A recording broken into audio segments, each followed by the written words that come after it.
Il s'agit peut-être d'une histoire d'imposture. Figurez-vous qu'une dame, pensant nous contacter, est tombée sur un Julien Courbet belge qui lui a annoncé qu'il était le représentant de l'émission en Belgique et qui a commencé à lui envoyer quelques factures. Un piège va être mené dans quelques instants. Nous avons tout mis en place, Laura Chemouni étant elle-même en duplex pour accueillir le soi-disant journaliste. Voici sur ce plateau Serge. Serge est le fils de Paulette, une femme âgée qui voulait faire appel à Sans aucun doute. Dans une situation désespérée, elle a cru pouvoir faire confiance à un journaliste affirmant travailler pour Julien Courbet. Il a dit que, qu'il était un collaborateur de Julien Courbet pour la Belgique. On en a pris rendez-vous et je suis allé chez lui. Nous allons retrouver cet homme qui, contre de l'argent, a prétendu défendre Paulette en la filmant avec son téléphone portable. Dans les annonces, qu'est-ce qu'il y a marqué dans les annonces? Il y a marqué Julien Courbet Belgique. Non, il est marqué textuellement Julien Courbet Belgique @yahoo.fr. Et il n'y a pas mon nom. Nous allons tout faire pour démasquer cet imposteur qui n'est pas le premier, maintenant, dans Sans aucun doute. Bonsoir Serge, merci d'être présent sur le plateau de Sans aucun doute. Qu'attendez-vous et qu'attend votre maman de cette émission? D'abord, on voudrait bien dénoncer donc, le monsieur qui prétend travailler pour vous et essayer de trouver une solution avec les enfants pour sauver la maison de maman. Alors ça, c'est le deuxième problème. Nous allons y revenir dans quelques instants, car effectivement, votre maman est dans une maison et des proches de la famille semblent vouloir la récupérer et mettre votre maman dehors en la vendant. On est bien d'accord? Bon, on est bien d'accord. Revenons sur ce faux journaliste. Votre maman a vraiment cru que cet homme-là était un représentant de l'émission? Pour expliquer le problème, maman a cherché sur un moteur de recherche après Julien Courbet et elle est tombée sur Julien Courbet en Belgique. Et donc c'est comme ça que tout a démarré. Mais lui, l'homme s'annonce comment? Est-ce qu'il il en fait des tonnes? Il lui dit mais oui, il n'y a aucun problème, je fais partie de l'équipe? Ou il a juste utilisé le nom pour appâter quelques clients? Non, déjà son adresse email c'est juliencourbeitbelgique@yahoo.fr et donc il se prétend assistant de Julien Courbet. Alors nous n'allons pas perdre de temps. Laura Chemouni, c'est une enquête pour l'émission, regardez. Rédaction de Sans aucun doute. Chaque jour, nous recevons des centaines de mails. Ce jour-là, parmi eux, celui de Paulette, qui nous écrit de Belgique. Son problème, un dossier de succession qui se passe mal. Aussitôt, l'une de nos journalistes prend contact. Allô Paulette? Mais au bout de quelques minutes d'entretien, Paulette s'étonne. Pourquoi lui pose-t-on toutes ces questions? Et surtout, pourquoi lui demande-t-on de renvoyer son dossier à la rédaction? Car Paulette affirme l'avoir déjà fait à la demande d'un de nos journalistes. Un homme basé en Belgique, dont elle n'a justement plus de nouvelles. Pour notre équipe, l'affaire prend d'un seul coup une toute autre tournure, car nous n'avons aucun collaborateur en Belgique. Comment vous êtes rentré en contact avec cette personne? Par email. C'est-à-dire? Julien Courbet Belgique, toi en un mot. D'accord. @yahoo.fr. Donc c'était dans les petites annonces. Donc il m'a téléphoné. Il a dit que qu'il était un collaborateur de Julien Courbet pour la Belgique. On en a pris rendez-vous et je suis allé chez lui. Qu'est-ce qu'il vous a dit? Il a dit qu'il y avait des frais, que pour la vidéo ce sera à peu près 100 €. D'accord, donc vous pensiez que les journalistes prenaient de l'argent pour faire un reportage? Je me dis, il a quand même des frais, acheter les cassettes et tout ça. Nous nous mettons immédiatement sur la piste de ce mystérieux collaborateur. Grâce aux éléments fournis par Paulette, nous retrouvons cette petite annonce mise en ligne par un hebdomadaire belge, l'APA en quelque sorte. L'annonce renvoie sur un site internet. Ce que l'on peut y lire rappelle étrangement le générique de notre émission. Vous avez un problème, vous ne savez plus quoi faire.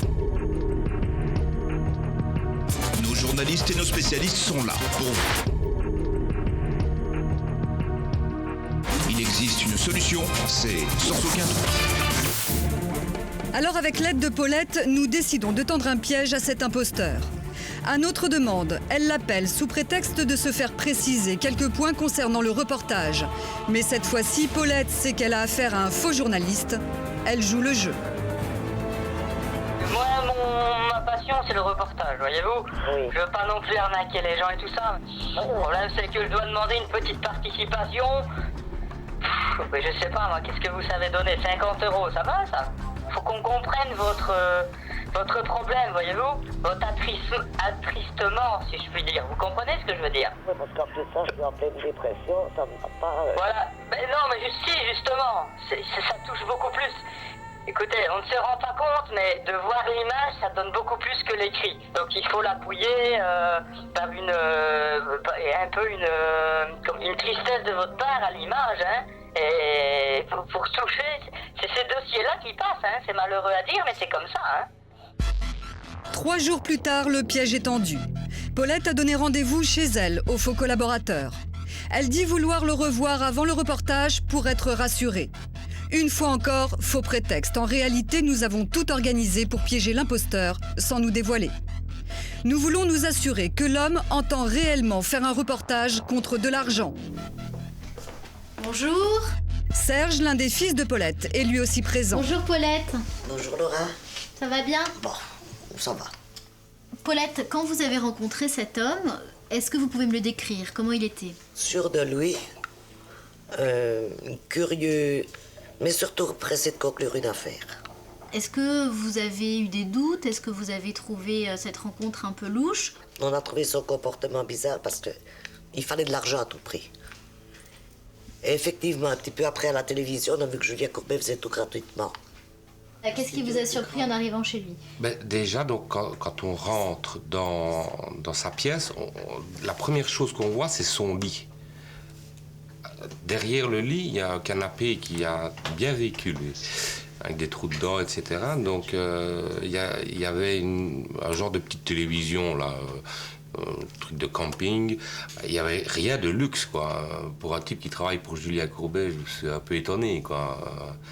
À la limite, je m'attendais à un grand bureau, oui, mais pas ça. Est-ce que vous pensez qu'il a traité d'autres dossiers que le vôtre? Oui, parce qu'il s'en est vanté lui-même. Il a dit qu'il l'avait déjà traité, lui, pour Julien Courbet, et qu'il avait encore d'autres dossiers en attente. Donc, on n'est pas les premiers à se faire arnaquer, on ne sera sûrement pas les derniers. Au moins que de le faire arrêter, quoi. Notre journaliste explique ensuite à Paulette comment va se dérouler le piège. Et pendant la caméra cachée, elle se fera passer pour la nièce de notre témoin. Donc il nous reste 1 heure avant qu'il arrive. Une bonne heure. Une bonne heure. 1 heure, c'est le temps nécessaire pour équiper la maison de caméras cachées et de micros. Une précaution cependant, l'homme se dit collaborateur, il est probable qu'il connaisse parfaitement l'émission. Notre journaliste va donc se grimer pour ne pas risquer d'être reconnu.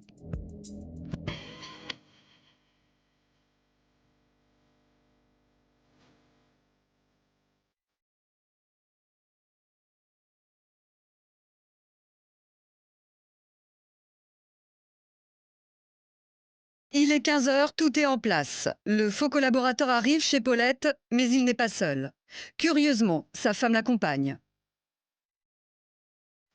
Aussitôt, il se met au travail. Conditions de tournage, attitude à adopter et surtout tarif. L'homme explique tout cela avec conviction.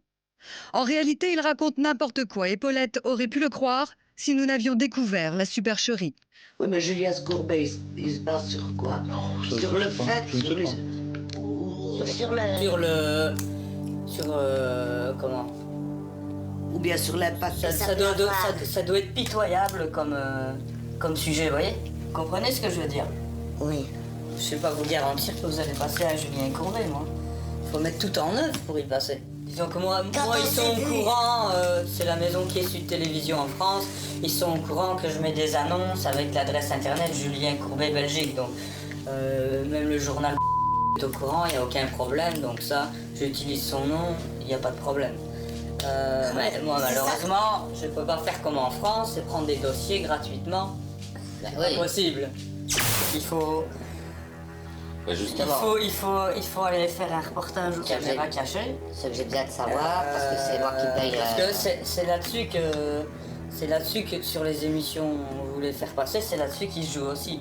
Ils voient la bonne foi des gens, enfin non, ils voient la mauvaise foi des gens. La bonne et la mauvaise. La bonne et la mauvaise, d'accord? C'est là-dessus qu'ils décident de prendre ou pas un dossier. Moi, ce que j'ai besoin de savoir, c'est combien j'ai besoin pour le faire. Donc vous voulez savoir qu'est-ce que ça va vous coûter? Ouais, moi malheureusement, je peux pas faire comme en France et prendre des dossiers gratuitement. Ben, oui. Impossible. Donc au niveau des frais, il y a un forfait pour l'envoi d'un recommandé pour la poste. Maintenant, il y a moyen, c'est d'envoyer 2 recommandés. Un à la maison de production et un aussi à RTL, la radio française. Moi, je faisais un forfait, là, à un moment, je vous avais parlé de 100 €. Donc ça comprenait la réalisation et le montage du reportage. Oui. Parce que moi, j'insère du speech à moi. Alors, ici, en premier déplacement, je compte 50. Donc on serait à plus ou moins 300 €. Est-ce que ça vous va? Si j'étais sûr que ça le passait, je vous demanderais plus que 300 € aussi. Ça m'arrangerait, moi, de savoir si ça passe ou pas. Parce que je pourrais demander beaucoup plus que ce que je ne demande. Parce que bon, 300 €, je veux dire, quand on voit toutes les sommes en jeu, c'est rien du tout, hein. Au niveau du reportage, quand est-ce que vous souhaitez qu'on fasse ça? La semaine prochaine? Jeudi matin. La semaine prochaine, donc, le matin. Le rendez-vous est fixé dans 7 jours pour le tournage du reportage. Paulette aura bien les 300 € réclamés par le faux journaliste. Mais ce jour-là, nos journalistes, les vrais, seront eux aussi chez Paulette, en liaison avec Julien Courbet. Et il sera temps de tomber le masque. Il vaut mieux en rire, hein, bien sûr, mais c'est tout à fait scandaleux. On a vu quand même que votre maman était affaiblie physiquement, elle est malade, donc ça fait quand même beaucoup pour elle. Vous pensez que vous auriez été au bout de la démarche si vous n'aviez pas découvert tout ça? Oui, parce que c'était prévu qu'on aille jusqu'au bout, essayer de sauver sa maison. Établissons tout de suite un duplex avec notre journaliste Laura Chemouni qui se trouve avec votre maman. Laura, m'entendez-vous? Oui, très bien. Est-ce que vous m'entendez? Parfaitement, Laura. Vous êtes donc avec Paulette en duplex. Ce monsieur doit arriver dans combien de minutes à peu près? Ce monsieur doit arriver d'ici 10 minutes. Donc il nous reste peu de temps pour nous préparer, truffer la maison de micros, de caméras cachées. Alors, quel est l'objectif de cette rencontre? L'objectif, c'est qu'il commence à réaliser son reportage et que nous puissions le démasquer pendant son tournage. Visiblement, c'est un homme qui est très très renseigné. Il connaît le nom de la boîte de production, il connaît un petit peu le fonctionnement de l'émission, ce qui lui permet d'être plus crédible auprès de ses proies. Ah oui, il est complètement fan de l'émission, il connaît par cœur, sans aucun doute, il connaît par cœur les stations de radio, les numéros de téléphone, les adresses, il connaît tout par cœur, d'où la nécessité de me grimer moi, et puis il parle de tout avec conviction. Maître Novakovic, alors ce qui est incroyable, et tant mieux, quelque part, c'est qu'il ne demande pas d'énormes sommes. Ce n'est pas un monsieur... Alors attendez, on n'a pas vu la suite. Peut-être qu'il commence par les appâter en disant 100 € pour démarrer, puis 300, peut-être que ça va monter. Mais est-ce que du coup, on est face à un imposteur mythomane qui a envie de se donner de l'importance sans vraiment chercher à gagner de l'argent? Ou est-ce qu'on peut parler d'une escroquerie, sachant qu'il y a des enseignes, la radio qui est mêlée à ça, TF1 qui est mêlée à ça, la boîte de production. Tout à fait, mais ce monsieur ne se rend pas compte, il risque très gros, car il a commis non seulement le délit d'escroquerie, mais également le délit d'usurpation d'identité. Il faut savoir qu'il a utilisé votre email, tout le monde soi-disant votre email, il fait croire qu'il est vous-même, c'est extrêmement grave. En plus, la loi française s'applique, ce qui veut dire que le délit d'escroquerie, c'est 5 ans, le délit d'usurpation d'identité, c'est 5 ans, et ça se cumule en France. Donc ça fait 10 ans. Donc autant vous dire, monsieur, qu'il faut lui rappeler ce qu'il doit absolument faire aujourd'hui, c'est cesser ses agissements, faute de quoi une plainte sera déposée, tant pis pour lui. Bien sûr. Alors est-ce que Laura m'entend de nouveau? Laura, rapidement, parce que je sais que vous devez vous préparer, ce monsieur serait sur le point d'arriver. En fait, il ne dit pas qu'il est moi, il dit qu'il est le représentant de l'émission Sans aucun doute en Belgique et utilise mon nom comme boîte aux lettres email. Absolument, et il dit qu'il est votre collaborateur officiel en Belgique et qu'il n'y a aucun souci, tout le monde est au courant à Quai Sud et bien entendu, vous le premier. On vous retrouve dans quelques instants, vous êtes prioritaire. Dès que ce monsieur arrive, évidemment, nous reprenons ce duplex. Alors, ce que je voudrais préciser, c'est que, mais vous le savez déjà, c'est complètement gratuit quand on vient dans cette émission. Vous ne déboursez pas un centime.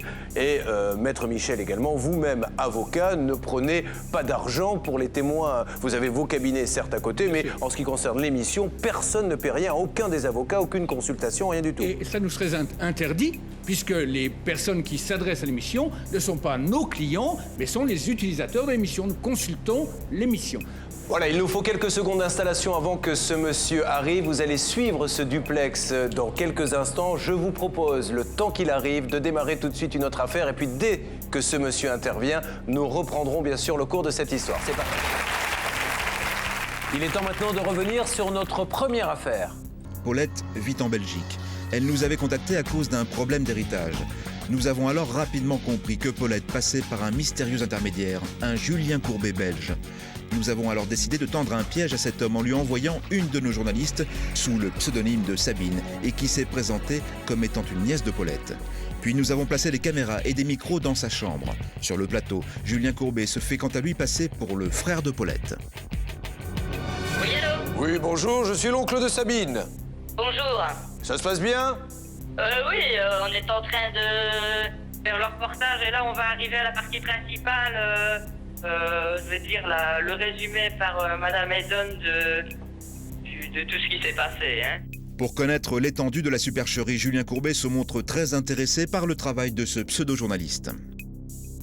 J'ai là, dans mes amis, un monsieur qui a vraiment beaucoup d'argent, qui a un problème, un gros problème de voiture. Vous faites, vous, les problèmes de voiture? Oui, je fais tout. Ici, moi, le but, c'est de me faire connaître le plus possible, hein, là.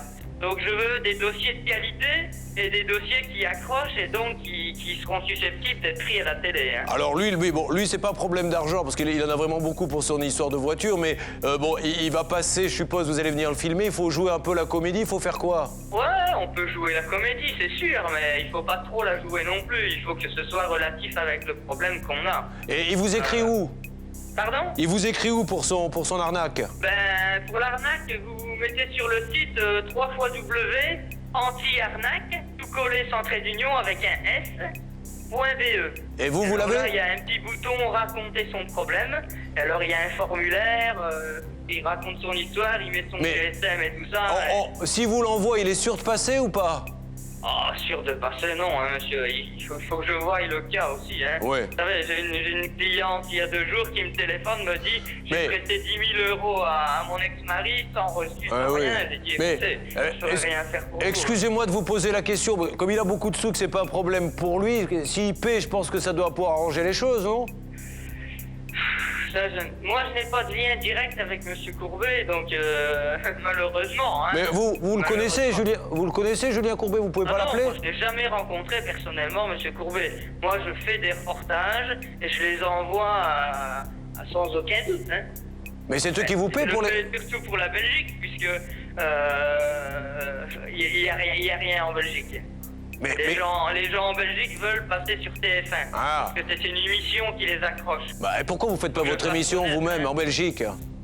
Ben, moi, mon but, c'est de travailler avec M. Courbet pour la Belgique, qui est une cellule en Belgique. Mais là je démarre, hein, donc... Bon, voilà. Si vous lui demandez, je pense pas qu'il vous dira non, parce qu'avec tous les dossiers qu'il semble avoir... Oui, mais je vais dire que le problème, c'est qu'il y a beaucoup de gens qui écrivent là et n'ont pas de réponse parce qu'il n'y a pas de film, ils racontent tous par écrit, alors je présume qu'ils font des choix aussi là, hein, ils en ont tellement, donc... Bon, je voulais parler à Paulette, mais je vais pas l'embêter maintenant, il vous reste combien de temps à filmer, là? Bah là, je vais filmer son reportage, c'est elle qui va raconter son histoire, et puis après, on peut s'en aller, hein. Bon, bah parfait. Vous pouvez me repasser la petite? Voilà. Au revoir, monsieur, merci beaucoup pour tout ce que vous faites, hein. Oui, d'accord. Allô? Le monsieur m'a dit qu'il allait encore tourner un petit peu, donc on va vous laisser finir le reportage et puis on se recontacte dans quelques minutes. D'accord, à tout à l'heure. À tout à l'heure. À l'issue de notre conversation, notre homme a tenu sa promesse. Il termine son reportage sur Paulette avec son téléphone portable. Nous ne pouvons laisser cette femme âgée entre les mains de cet imposteur. Il est temps d'intervenir pour mettre fin à ce mauvais reportage. Alors, d'après les nouvelles que nous venons d'avoir, le reportage est sur le point de se terminer sur place. Il est grand temps maintenant d'expliquer à ce monsieur qu'il ne peut pas continuer comme ça à faire croire à des gens désespérés qu'ils ont une chance de passer dans une émission, quelle qu'elle soit, en Belgique ou en France.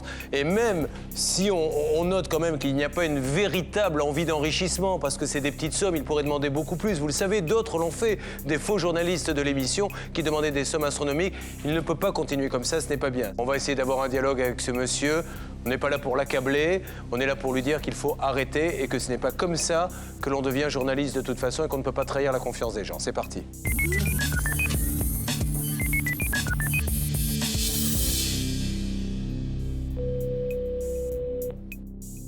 Allô? Oui, c'est encore moi. Oui. Est-ce que vous aimeriez parler à Julien Courbet? Pardon? Est-ce que vous aimeriez parler à Julien Courbet? Oui. Parce que c'est moi, monsieur. Oui. Non, c'est pas une blague, monsieur. Vous êtes sur le plateau de Sans aucun doute et je vais vous le prouver tout de suite.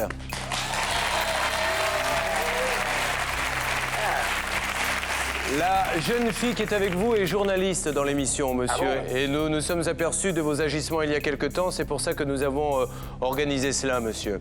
Pourquoi faites-vous ça? D'accord, mais moi, de toute façon, je ne faisais que présenter quelque chose ici, là. Monsieur. Pour vous? Oui, vous êtes très gentil, monsieur, mais n'utilisez pas notre nom, notre émission.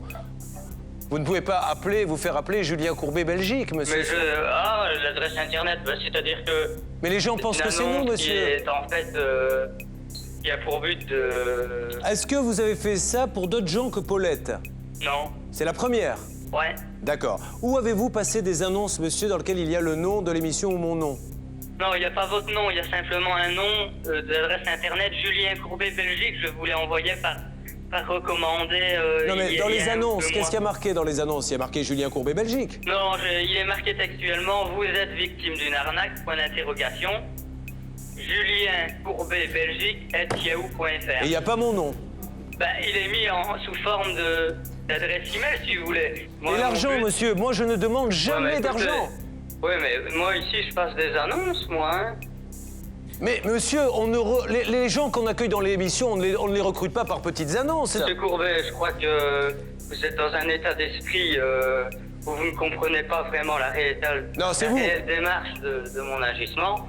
Moi, mon but, c'est d'aider les gens en Belgique. Mais monsieur, vous avez une dame qui est à côté de vous couchée dans un lit qui était persuadée qu'elle avait affaire à l'émission. Non, c'est pas possible. J'ai dit à madame, dès le premier jour, je ne travaille pas pour Julien Courbet. Alors, j'ai son fils à côté de moi, Serge. Non. J'ai dit que je travaillais en collaboration, ce n'est pas pareil. Non, monsieur, enfin. Qu'est-ce que c'est qu'un collaborateur? Un collaborateur. Ben, ça veut dire qu'on s'est au moins rencontrés. Des dossiers. Moi, je voudrais vous poser une question. J'ai envie de gagner peut-être ma vie un jour en faisant du reportage. Mais monsieur, faites-le. Faites du reportage, mais je voudrais savoir, monsieur, qu'est-ce que vous avez comme matériel pour ça? Vous pensez qu'avec des images prises avec votre téléphone, l'émission sera plus intéressée? Mais dans ces scènes, vous vous mettez en scène, vous parlez, vous? Bien sûr. Pour qu'on voit que vous êtes un bon journaliste. Et pour attirer notre attention. Un bon journaliste. Voilà, en fait, vous vous êtes servi de cette dame pour faire un CV vidéo pour qu'on vous remarque. Et qu'on se dise, tiens, il est bien, lui, il faudrait le convoquer. C'est ça, la vérité. On peut tout dire. C'est que j'avais envie de faire un reportage. Voilà, et donc, comme vous aviez envie de faire... Voilà, oui, mais vous savez, monsieur, que moi, ces gens-là peuvent m'attaquer. Ils peuvent m'attaquer parce qu'ils disent, attendez, il y a Julien Courbet Belgique qui m'a pris 300 € par l'intermédiaire d'un intermédiaire, justement. Aujourd'hui, j'ai rien, j'ai pas de nouvelles. Je comprends, ça vous met en porte-à-faux, mais moi, mon but, c'était de travailler. J'ai été touché par tout ce que vous faites à la TV, et j'ai eu envie d'y participer. Et bon, comme vous dites, je m'y suis mal pris, bon... Ben voilà, tant pis pour moi. Serge? Moi, tout ce que j'ai à dire, c'est que c'est lamentable de profiter du malheur des gens et de profiter ainsi de leur faiblesse. Bon, je compte sur vous, vous rendez l'argent et on en reste là. Hein. Oui, y a pas de problème. Vous pouvez m'en passer Laura? Oui. C'est vous, Laura? Sabine, oui. Allô? Bien, donc Sabine, ce monsieur s'est engagé à rendre l'argent, à cesser ses agissements. Bon, on se tient au courant, Sabine. D'accord, à tout à l'heure. À tout à l'heure. Pour nous, on est d'accord que le dossier est clos. On va s'adresser au fils. Vous êtes satisfait, il a remboursé. Et nous allons maintenant nous attaquer à votre dossier. Aujourd'hui, on a passé beaucoup de temps à s'occuper de la première partie. On va s'attaquer maintenant à la deuxième partie, par le biais de l'émission ou par le biais de la radio, mais on s'en occupe. Dès demain, on s'y met. Je suis tout à fait satisfait. Au moins, il y a des gens qui ne tomberont plus dans cette arnaque. Bon, je l'espère en tout cas. Écoutez, Laura, bravo pour tout. Du bon travail, encore une fois.